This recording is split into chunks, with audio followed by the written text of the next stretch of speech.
उत्तर भारत के ऊंचे पहाड़ी इलाकों में बसी देवकुंड नाम की एक शांत और सुहानी बस्ती थी।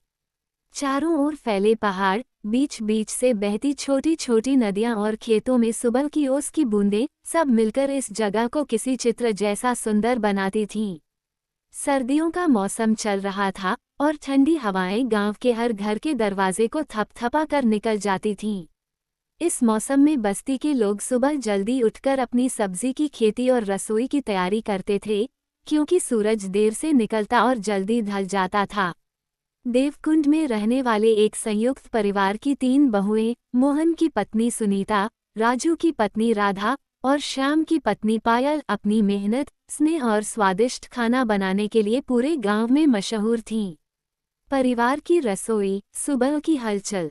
आज सर्द सुबह थी। बाहर धुंध छाई थी और पेड़ पौधों पर बर्फ की पतली परत जमने लगी थी। लेकिन पुराने कच्चे घर के भीतर रसोई में गर्मी थी, मिट्टी के चूल्हे पर जलती लकड़ियों की वजह से। सबसे पहले सुनीता ने रसोई का दरवाज़ा खोला। ठंड से बचने के लिए उसके कंधों पर गर्म शॉल था और सिर पर ऊनी टोपी। वह धीमे धीमे कदमों से बाहर आकर गौशाला के पास रखे पानी के घड़े से तांबे की हंडी भर कर ले आई। रसोई में धीरे धीरे सबकी आहट होने लगी। राधा भी घर के अंदर से आई। उसके हाथ में सूखे पत्तों और लकड़ियों की गठरी थी, जिसे उसने चूल्हे के पास रखा।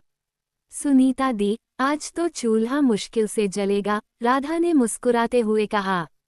हाँ, रात भर ओस पड़ी रही है, लकड़ियों में थोड़ी नमी है, सुनीता बोली। इसी बीच पायल भी आ गई, जो घर की सबसे छोटी बहू थी। उसकी आंखों में हमेशा एक चमक और चेहरे पर उत्साह रहता था। वह टोकरी भर ताज़ी सब्जियां लेकर आई थी, गोभी, टमाटर, मूली, पालक, बैंगन, मटर और ढेर सारी जड़ वाली सब्जियां। अरे पायल, इतनी सारी सब्जियां कहाँ से ले आई?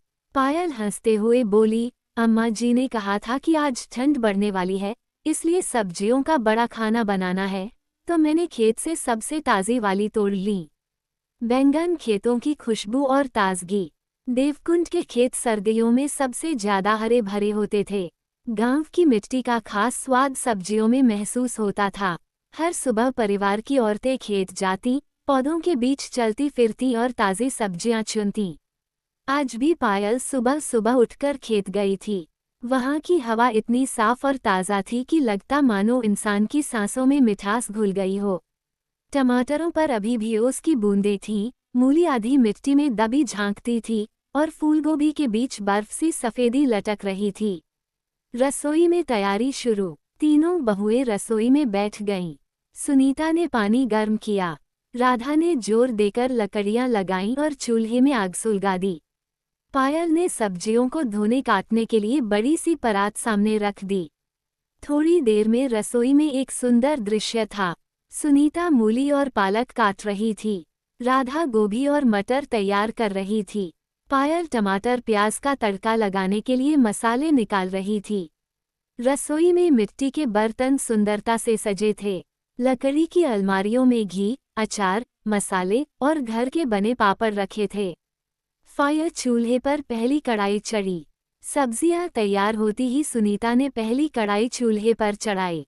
घी की एक मोटी सी धार कढ़ाई में पड़ी और उसकी खुशबू रसोई में फैल गई। आज हम तीनों मिलकर इतना बढ़िया खाना बनाएंगे कि ससुर जी भी तारीफ कर उठेंगे, पायल ने शरारत से कहा। राधा बोली, तारीफ तो ठीक है, पर ध्यान रहे कि ठंड में सब्जियां जल्दी पकती नहीं हैं। सुनीता ने कहा, चिंता मत करो, हम तीनों साथ हैं, काम अपने आप हो जाएगा। धीरे धीरे कढ़ाई से तड़क तड़क की आवाज आने लगी।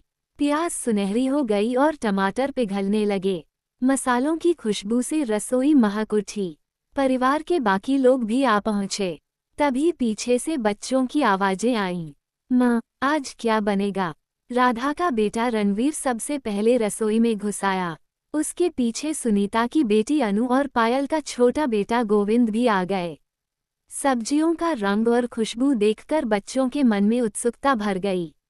सुनीता बोली, अरे अरे, चूल्हे के पास मत आओ, गर्मी लगेगी। राधा ने हंसकर कहा, पहले नाश्ता कर लो, फिर आकर चखना, अभी सब्जियां पकने दो। बच्चे बाहर खेलने चले गए। लेकिन उनकी आंखों में अभी भी रसोई के स्वाद का आकर्षण था। मौसम बदलने लगा। रसोई के बाहर हवा तेज हो गई। पहाड़ों की ओर से ठंडी बर्फीली लहरें आने लगीं।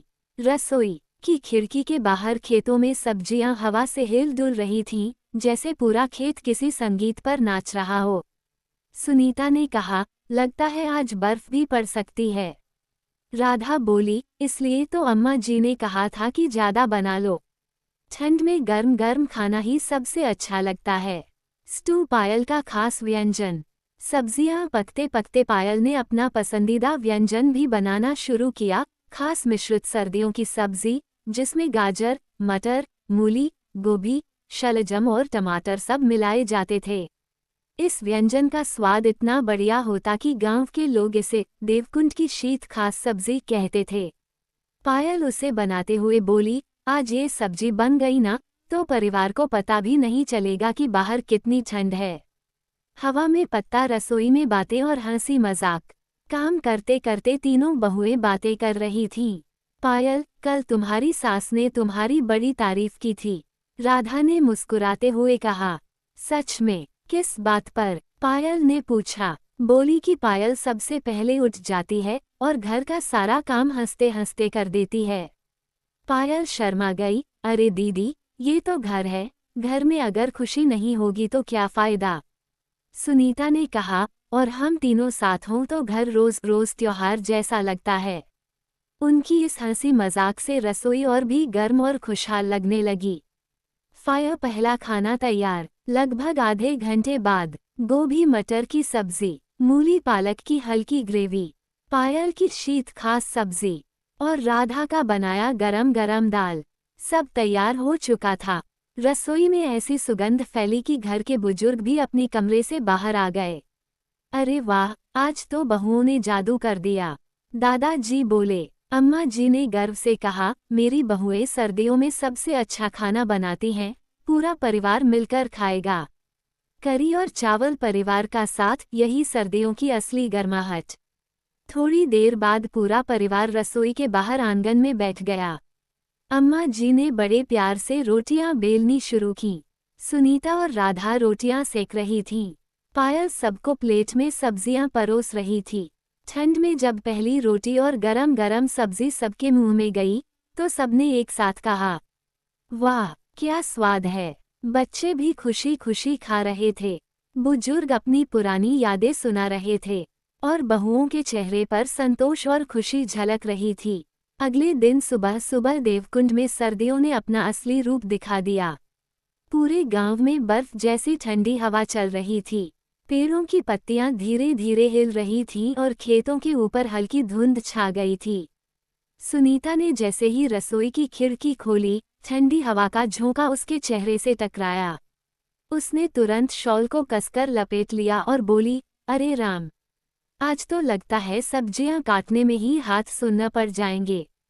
राधा पानी गर्म करने लगी और बोली, हाँ दीदी, आज सबसे ज्यादा काम खेत में होगा। अम्मा जी ने कहा था कि ठंड में सब्जियां जल्दी खराब हो जाती हैं, इसलिए जो तैयार हैं उन्हें आज ही तोड़ना होगा। इसी बीच पायल भी आ गई। उसके हाथ में टोकरियां थीं जिनमें वह आज खेत से ताज़ी सब्जियां लाने वाली थी। खेत की तरफ ठंड में मेहनत। तीनों बहुएं गर्म कपड़े पहने हुए खेत की ओर चल पड़ीं। रास्ते में उनकी सांसें धुंध बनकर हवा में उड़ रही थीं। चारों ओर सन्नाटा था, बस दूर दूर कहीं गायों की घंटियों की आवाजें सुनाई दे रही थीं। खेत पर पहुंचते ही ठंड सच में महसूस होने लगी। मिट्टी थोड़ी सख्त हो गई थी, पत्तियों पर बर्फ की हल्की परत जम गई थी और सुबह की रोशनी धुंध में खोई हुई थी। फिर भी सब्जियां अपनी पूरी हरियाली के साथ खड़ी थीं। लाल टमाटर, सफेद मूली, हरी मटर, बैंगन, गोभी, पालक, शलजम, सब जैसे बहुओं का इंतजार कर रहे हों। पायल आगे बढ़ी और बोली, वाह दीदी, देखो गोभी कितनी सुंदर लग रही है, जैसे बर्फ के बीच सफेद फूल। राधा हंसते हुए बोली, और ये टमाटर देखो, बिल्कुल लाल मोती जैसे। सुनीता ने मूली खींचते हुए कहा, सर्दियों में मूली तो सबसे ज्यादा मीठी होती है, आज इससे सलाद भी बना लेंगे। धान खेत में अचानक एक आवाज। तीनों बहुएं सब्जियां तोड़ने में लगी थीं कि अचानक पास के खेत में एक अजीब सी आवाज आई, जैसे कोई जानवर फंस गया हो। पायल ने चौंक कर सुनीता का हाथ पकड़ा। दीदी, ये आवाज कैसी है? राधा बोली, लगता है कोई बकरी या भेड़ फंसी होगी, चलो देखते हैं। तीनों धीरे धीरे आगे बढ़ी और देखा, एक छोटी सी भूरे रंग की बकरी कांटेदार झाड़ियों में फंसी हुई थी। उसके पैर पर खरोंच भी लगी थी। पायल तुरंत उसके पास बैठ गई। अरे राम, बेचारी, बहुत दर्द हो रहा होगा। सुनीता ने सावधानी से उसके पैरों को झाड़ियों से छुड़ाया। राधा ने अपने दुपट्टे का टुकड़ा फाड़कर उसके पैर पर बांध दिया। बकरी ने मासूम आंखों से उनकी ओर देखा, जैसे कह रही हो धन्यवाद। पायल मुस्कुराई, दीदी, इसे आज घर ले चलते हैं। इतनी ठंड में वापस अपने आप नहीं जा पाएगी। तीनों ने सहमति में सिर हिलाया। बकरी को घर ले जाया गया। जब तीनों बहुएं वापस लौटी, उनके हाथ सब्जियों से भरे थे और पीछे बकरी भी चल रही थी। बच्चों ने उसे देखकर खुशी से शोर मचा दिया। माँ, माँ, नई बकरी कहाँ से लाए? पायल ने हंसकर कहा, भूल मत करना, ये हमारी नहीं है, हमने इसे मदद के लिए लाया है। दादाजी ने बकरी को देखा, अच्छा किया बेटियों, जानवरों की मदद भी पुण्य का काम है। अम्मा जी ने कहा, जब तक ये ठीक नहीं हो जाती, इसे गौशाला में रखो और गर्म पानी के छींटे मार देना। बकरी भी जैसे समझ रही थी कि ये घर उसके लिए सुरक्षित है। टमाटर रसोई में फिर से तैयारी शुरू। बहुएं सब्जियों की टोकरी लेकर रसोई में लौट आईं। रसोई आज और भी महक रही थी। लकड़ी के चूल्हे की गर्मी, ताज़ी सब्जियों की खुशबू और खाने की तैयारी का जोश सब मिला हुआ था। सुनीता ने कहा, आज हम तीनों ही इतना काम कर रहे हैं, लगता है घर में आज दावत लगने वाली है। राधा बोली, और जो दावत ठंड में लगे उसका मज़ा ही कुछ और होता है। पायल सब्जियां धोकर काटने लगी। तभी उसे याद आया, दीदी, आज मैं वो खास सर्दियों वाला पराठा भी बनाऊंगी जिसमें मूली, मेथी और गाजर भरते हैं। राधा ने तालियां बजाईं, वाह, फिर तो आज मज़ा ही आ जाएगा।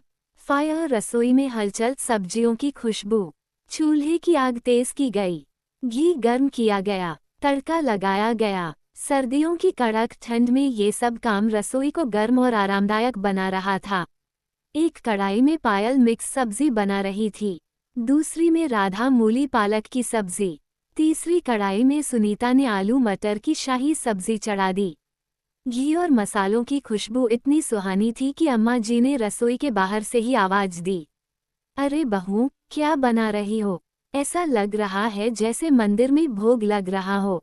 तीनों हंस पड़ी। पायल का सरप्राइज सब्जियों से बना सलाद। पायल ने आज एक खास सलाद भी तैयार किया, जिसमें मूली, गाजर, चुकंदर, प्याज, नींबू का रस और थोड़ा काला नमक था। राधा ने चखकर कहा, अरे पायल, ये तो गांव की दावत जैसा स्वाद है। सुनीता बोली, आज तो पूरा परिवार खुश हो जाएगा। फायर घर में अचानक बिजली चली गई। खाने की तैयारी जोरों पर थी कि अचानक चप, पूरे घर की बिजली चली गई।